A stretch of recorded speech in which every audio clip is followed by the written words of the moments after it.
A siege is a military blockade of a city, or fortress, with the intent of conquering by attrition, or a well-prepared assault. This derives from saetera, Latin for to sit. Siege warfare is a form of constant, low-intensity conflict characterized by one party holding a strong, static, defensive position. Consequently, an opportunity for negotiation between combatants is not uncommon, as proximity and fluctuating advantage can encourage diplomacy. A siege occurs when an attacker encounters a city or fortress that cannot be easily taken by a quick assault, and which refuses to surrender. Sieges involve surrounding the target to block the provision of supplies and the reinforcement or escape of troops, a tactic known as investment.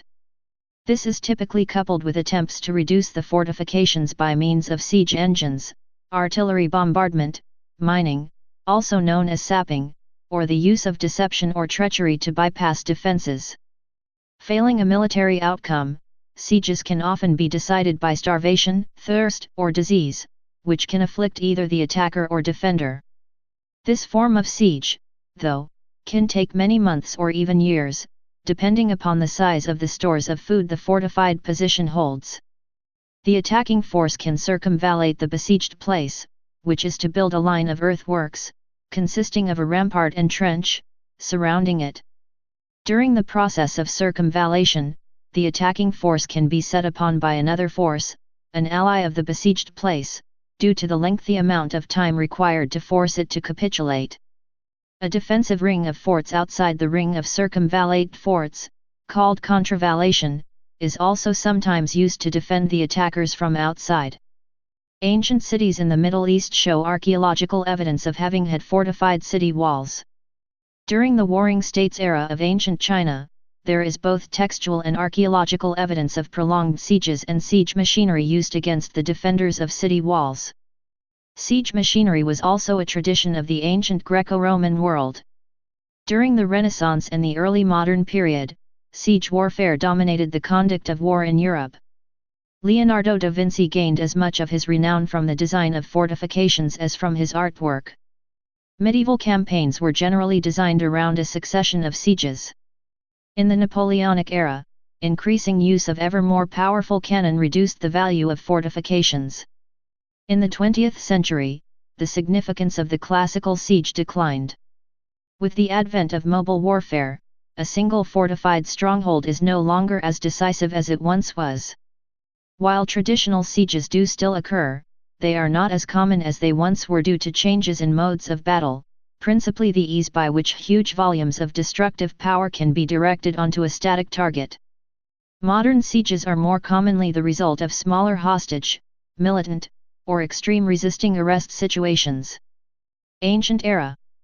The necessity of city walls. The Assyrians deployed large labor forces to build new palaces, temples, and defensive walls. Some settlements in the Indus Valley Civilization were also fortified. By about 3500 BC, hundreds of small farming villages dotted the Indus River floodplain. Many of these settlements had fortifications and planned streets. The stone and mud brick houses of Kot Diji were clustered behind massive stone flood dikes and defensive walls, for neighboring communities quarreled constantly about the control of prime agricultural land. Mundagak, c. 2500 BC, in present-day southeast Afghanistan has defensive walls and square bastions of sun-dried bricks. City walls and fortifications were essential for the defense of the first cities in the ancient Near East. The walls were built of mud bricks, stone, wood, or a combination of these materials, depending on local availability. They may also have served the dual purpose of showing presumptive enemies the might of the kingdom. The great walls surrounding the Sumerian city of Uruk gained a widespread reputation. The walls were 9.5 kilometers, 5.9 miles, in length, and up to 12 m, 39 feet, in height. Later, the walls of Babylon, reinforced by towers, moats, and ditches, gained a similar reputation. In Anatolia, the Hittites built massive stone walls around their cities atop hillsides, taking advantage of the terrain. In Shang Dynasty China, at the site of Ao, large walls were erected in the 15th century BC that had dimensions of 20 m, 66 feet, in width at the base and enclosed an area of some 2,100 yards, 1,900 m. squared. The ancient Chinese capital for the state of Zhou, Handan, founded in 386 BC, also had walls that were 20 m. 66 feet, wide at the base. They were 15 m. 49 feet, tall, with two separate sides of its rectangular enclosure at a length of 1,530 yd, 1,400 m. The cities of the Indus Valley Civilization showed less effort in constructing defenses, as did the Minoan civilization on Crete. These civilizations probably relied more on the defense of their outer borders or sea shores. Unlike the ancient Minoan civilization, the Mycenaean Greeks emphasized the need for fortifications alongside natural defenses of mountainous terrain, such as the massive Cyclopean walls built at Mycenae and other adjacent Late Bronze Age, c. 1600–1100 BC, centers of central and southern Greece. Archaeological evidence. Although there are depictions of sieges from the ancient Near East in historical sources and in art, there are very few examples of siege systems that have been found archaeologically. Of the few examples, several are noteworthy. The late 9th century BC siege system surrounding Tel Es Safi/Gath, Israel, consists of a 2.5 km long siege trench, towers, and other elements, and is the earliest evidence of a circumvallation system known in the world. It was apparently built by Hazael of Aram Damascus, as part of his siege and conquest of Philistin Gath in the late 9th century BC, mentioned in 2 Kings 12:18. The late 8th century BC siege system surrounding the site of Lachish, Tel El Dawir, in Israel, built by Sennacherib of Assyria in 701 BC, is not only evident in the archaeological remains, but is described in Assyrian and biblical sources and in the reliefs of Sennacherib's palace in Nineveh.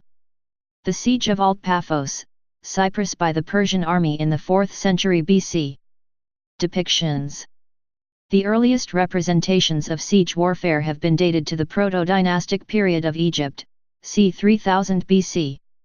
These show the symbolic destruction of city walls by divine animals using hoes. The first siege equipment is known from Egyptian tomb reliefs of the 24th century BC, showing Egyptian soldiers storming Canaanite town walls on wheeled siege ladders. Later Egyptian temple reliefs of the 13th century BC portray the violent siege of Dapur, a Syrian city, with soldiers climbing scale ladders supported by archers. Assyrian palace reliefs of the 9th to 7th centuries BC display sieges of several Near Eastern cities.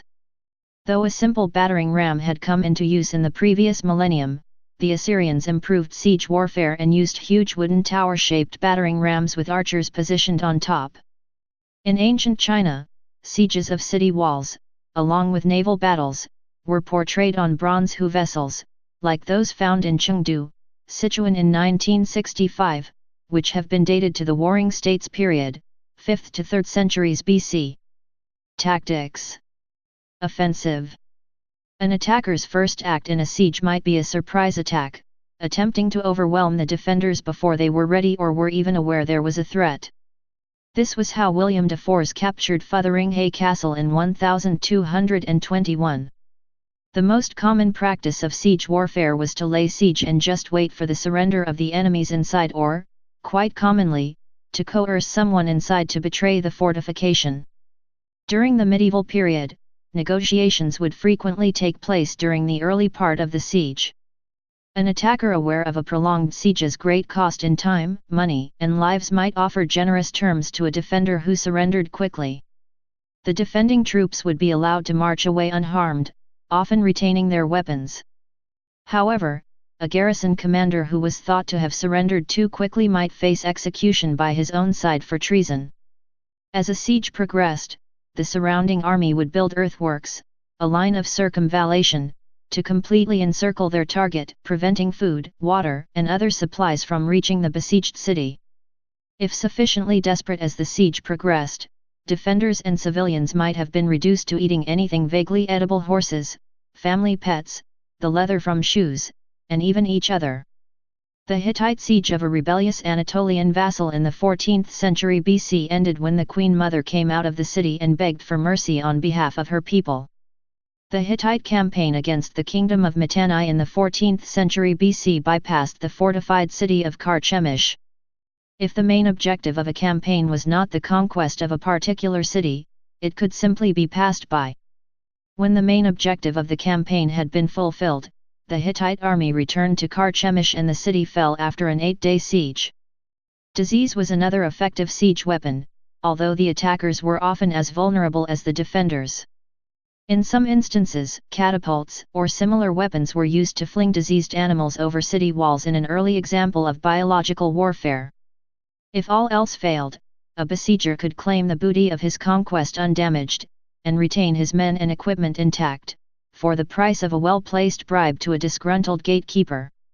The Assyrian siege of Jerusalem in the 8th century BC came to an end when the Israelites bought them off with gifts and tribute, according to the Assyrian account, or when the Assyrian camp was struck by mass death, according to the biblical account. Due to logistics, long-lasting sieges involving a minor force could seldom be maintained. A besieging army, encamped in possibly squalid field conditions and dependent on the countryside and its own supply lines for food, could very well be threatened with the disease and starvation intended for the besieged. To end a siege more rapidly, various methods were developed in ancient and medieval times to counter fortifications, and a large variety of siege engines were developed for use by besieging armies. Ladders could be used to escalate over the defenses. Battering rams and siege hooks could also be used to force through gates or walls, while catapults, ballistae, trebuchets, mangonels, and onagers could be used to launch projectiles to break down a city's fortifications and kill its defenders. A siege tower, a substantial structure built to equal or greater height than the fortification's walls, could allow the attackers to fire down upon the defenders and also advance troops to the wall with less danger than using ladders. In addition to launching projectiles at the fortifications or defenders, it was also quite common to attempt to undermine the fortifications, causing them to collapse. This could be accomplished by digging a tunnel beneath the foundations of the walls, and then deliberately collapsing or exploding the tunnel. This process is known as mining. The defenders could dig counter-tunnels to cut into the attackers' works and collapse them prematurely. Fire was often used as a weapon when dealing with wooden fortifications. The Byzantine Empire used Greek fire, which contained additives that made it hard to extinguish. Combined with a primitive flamethrower, it proved an effective offensive and defensive weapon. Defensive. The universal method for defending against siege is the use of fortifications, principally walls and ditches, to supplement natural features. A sufficient supply of food and water was also important to defeat the simplest method of siege warfare, starvation. On occasion, the defenders would drive surplus civilians out to reduce the demands on stored food and water. During the Warring States period in China, 481–21 BC, warfare lost its honorable, gentleman's duty that was found in the previous era of the Spring and Autumn period, and became more practical, competitive, cutthroat, and efficient for gaining victory.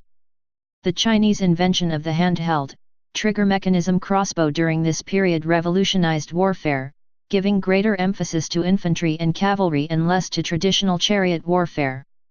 The philosophically pacifist Mahists, followers of the philosopher Mozi, of the 5th century BC believed in aiding the defensive warfare of smaller Chinese states against the hostile offensive warfare of larger domineering states. The Mahists were renowned in the smaller states, and the enemies of the larger states, for the inventions of siege machinery to scale or destroy walls.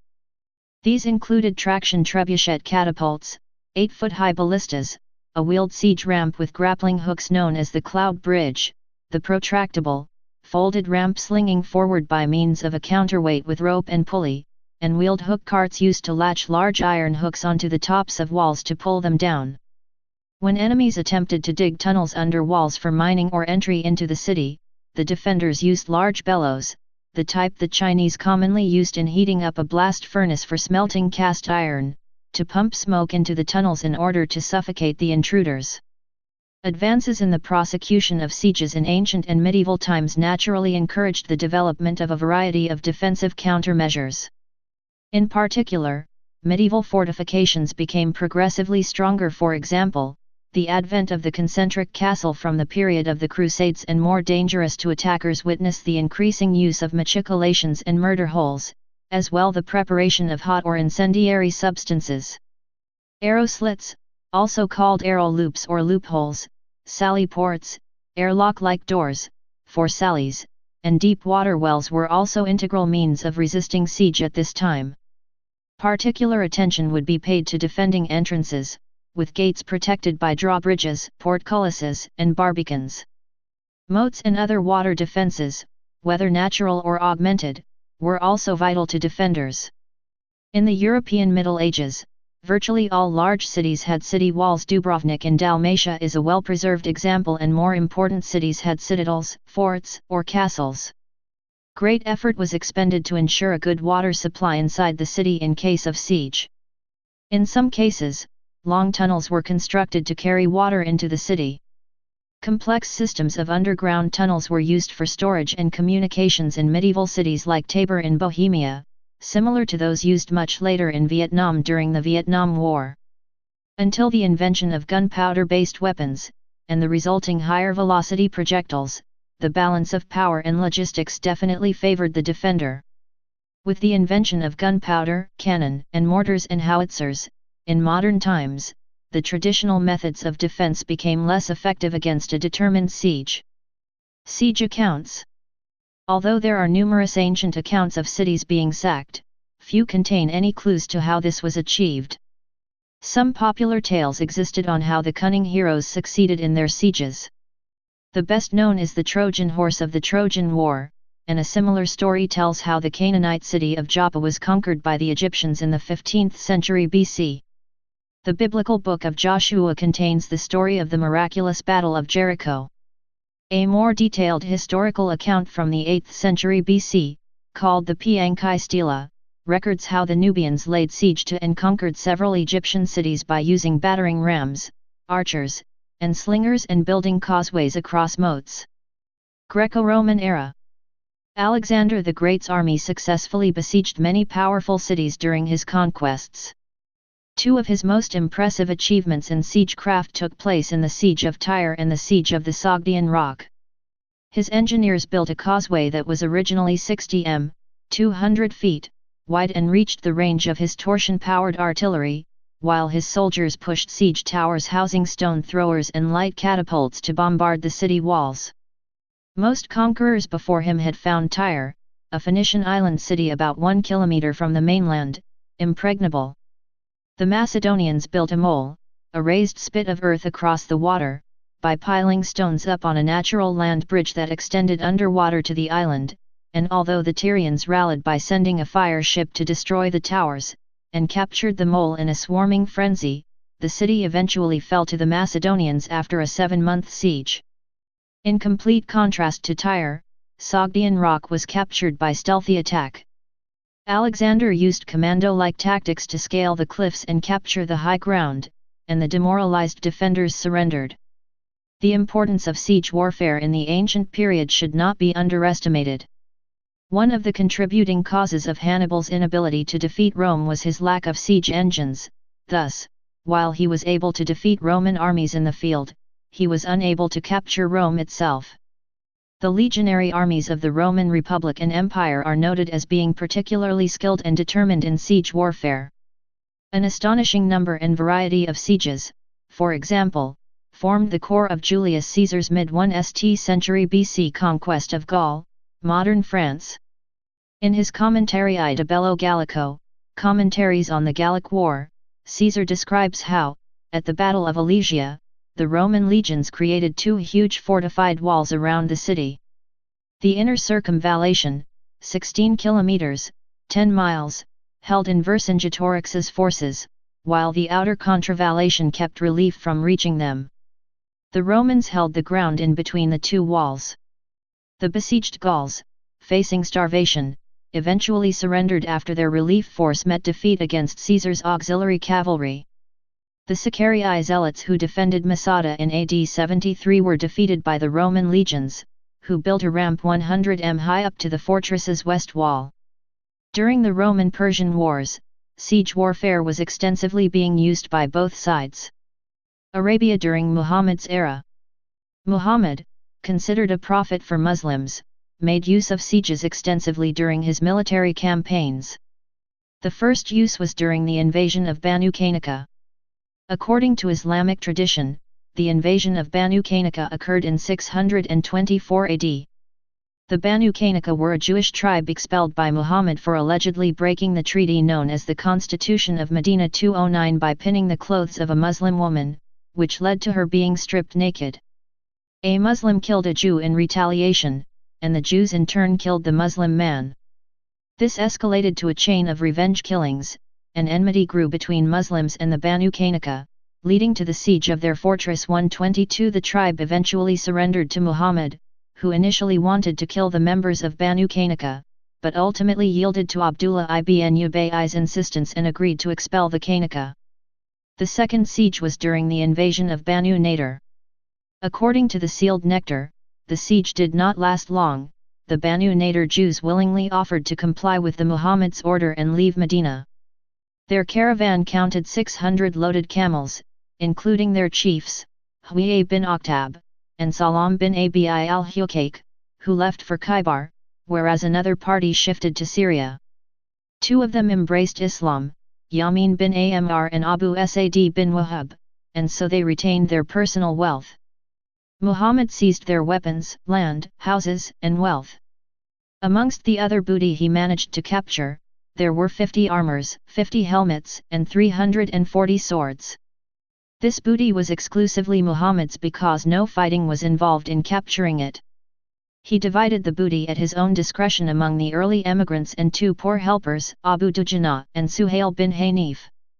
Other examples include the invasion of Banu Qurayza in February-March 627 and the siege of Taif in January 630. Chinese and Mongols. In the Middle Ages, the Mongol Empire's campaign against China, then comprising the Western Xia dynasty, Jin dynasty, and Southern Song dynasty, by Genghis Khan until Kublai Khan, who eventually established the Yuan dynasty in 1271, with their armies was extremely effective, allowing the Mongols to sweep through large areas. Even if they could not enter some of the more well-fortified cities, they used innovative battle tactics to grab hold of the land and the people. By concentrating on the field armies, the strongholds had to wait. Of course, smaller fortresses, or ones easily surprised, were taken as they came along. This had two effects. First, it cut off the principal city from communicating with other cities where they might expect aid. Secondly, refugees from these smaller cities would flee to the last stronghold. The reports from these cities and the streaming hordes of refugees not only reduced the morale of the inhabitants and garrison of the principal city, it also strained their resources. Food and water reserves were taxed by the sudden influx of refugees. Soon, what was once a formidable undertaking became easy. The Mongols were then free to lay siege without interference of the field army, as it had been destroyed. At the siege of Aleppo, Hulagu used 20 catapults against the Bab al-Iraq, Gate of Iraq, alone. In Juzjani, there are several episodes in which the Mongols constructed hundreds of siege machines in order to surpass the number which the defending city possessed. While Juzjani surely exaggerated, the improbably high numbers which he used for both the Mongols and the defenders do give one a sense of the large numbers of machines used at a single siege. Another Mongol tactic was to use catapults to launch corpses of plague victims into besieged cities. The disease-carrying fleas from the bodies would then infest the city, and the plague would spread, allowing the city to be easily captured, although this transmission mechanism was not known at the time. In 1346, the bodies of Mongol warriors of the Golden Horde who had died of plague were thrown over the walls of the besieged Crimean city of Kaffa, now Feodosia. It has been speculated that this operation may have been responsible for the advent of the Black Death in Europe. The Black Death is estimated to have killed 30–60% of Europe's population. On the first night while laying siege to a city, the leader of the Mongol forces would lead from a white tent. If the city surrendered, all would be spared. On the second day, he would use a red tent. If the city surrendered, the men would all be killed, but the rest would be spared. On the third day, he would use a black tent, no quarter would be given. However, the Chinese were not completely defenseless, and from AD 1234 until 1279, the southern Song Chinese held out against the enormous barrage of Mongol attacks. Much of this success in defense lay in the world's first use of gunpowder, i.e. with early flamethrowers, grenades, firearms, cannons, and land mines, to fight back against the Khitans, the Tanguts, the Jurchens, and then the Mongols. The Chinese of the Song period also discovered the explosive potential of packing hollowed cannonball shells with gunpowder. Written later around 1350 in the Huolong Jing, this manuscript of Jiao Yu recorded an earlier Song-era cast-iron cannon known as the Flying Cloud Thunderclap Eruptor, Fei Yun Pai Li Pao. The manuscript stated that, Wade Giles spelling. The shells, Feo, are made of cast iron, as large as a bowl and shaped like a ball. Inside they contain half a pound of magic gunpowder, Shen Huo. They are sent flying towards the enemy camp from an eruptor, Mu Feo, and when they get there a sound like a thunderclap is heard, and flashes of light appear. If 10 of these shells are fired successfully into the enemy camp, the whole place will be set ablaze. During the Ming Dynasty, AD 1368–1644, the Chinese were very concerned with city planning in regards to gunpowder warfare. The site for constructing the walls and the thickness of the walls in Beijing's Forbidden City were favored by the Chinese Yongle Emperor, R 1402–1424, because they were in pristine position to resist cannon volley and were built thick enough to withstand attacks from cannon fire. For more, see Technology of the Song Dynasty. Age of gunpowder. The introduction of gunpowder and the use of cannons brought about a new age in siege warfare. Cannons were first used in Song Dynasty China during the early 13th century, but did not become significant weapons for another 150 years or so. In early decades, cannons could do little against strong castles and fortresses, providing little more than smoke and fire. By the 16th century, however, they were an essential and regularized part of any campaigning army, or castle's defenses. The greatest advantage of cannons over other siege weapons was the ability to fire a heavier projectile, farther, faster, and more often than previous weapons. They could also fire projectiles in a straight line, so that they could destroy the bases of high walls. Thus, old-fashioned walls, that is, high and, relatively, thin, were excellent targets, and, over time, easily demolished. In 1453, the Great Walls of Constantinople, the capital of the Byzantine Empire, were broken through in just 6 weeks by the 62 cannons of Mehmed II's army. However, new fortifications, designed to withstand gunpowder weapons, were soon constructed throughout Europe.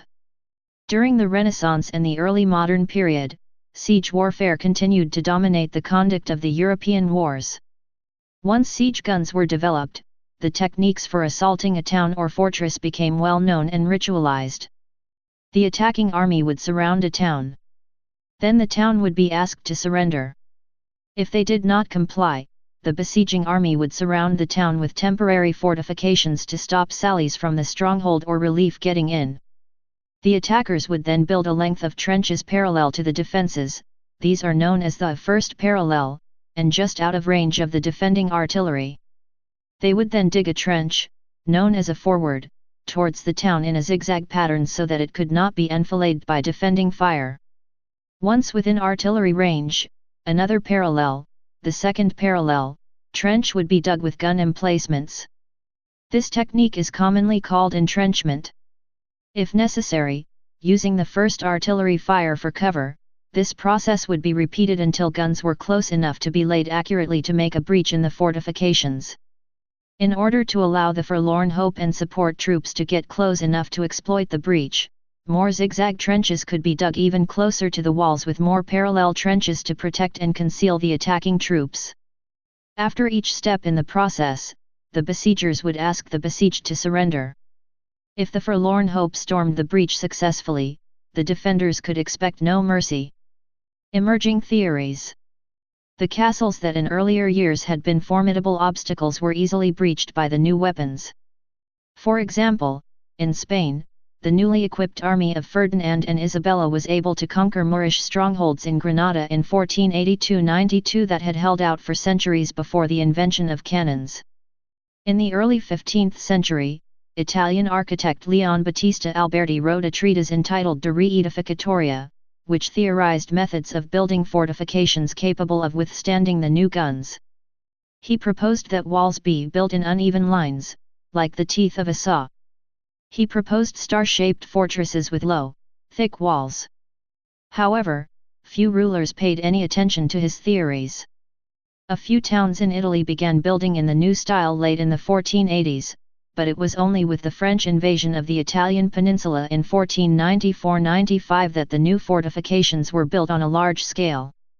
Charles VIII invaded Italy with an army of 18,000 men and a horse-drawn siege train. As a result, he could defeat virtually any city or state, no matter how well defended. In a panic, military strategy was completely rethought throughout the Italian states of the time, with a strong emphasis on the new fortifications that could withstand a modern siege. New fortresses. The most effective way to protect walls against cannon fire proved to be depth, increasing the width of the defenses, and angles, ensuring that attackers could only fire on walls at an oblique angle, not square on. Initially, walls were lowered and backed, in front and behind, with earth. Towers were reformed into triangular bastions. This design matured into the Tres Italienne. Star-shaped fortresses surrounding towns and even cities with outlying defenses proved very difficult to capture, even for a well-equipped army. Fortresses built in this style throughout the 16th century did not become fully obsolete until the 19th century, and were still in use throughout World War I, though modified for 20th century warfare. During World War II, Tres Italienne fortresses could still present a formidable challenge. For example, in the last days of World War II, during the battle in Berlin, that saw some of the heaviest urban fighting of the war, the Soviets did not attempt to storm the Spandau Citadel, built between 1559 and 1594, but chose to invest it and negotiate its surrender. However, the cost of building such vast modern fortifications. Please subscribe and thanks for watching.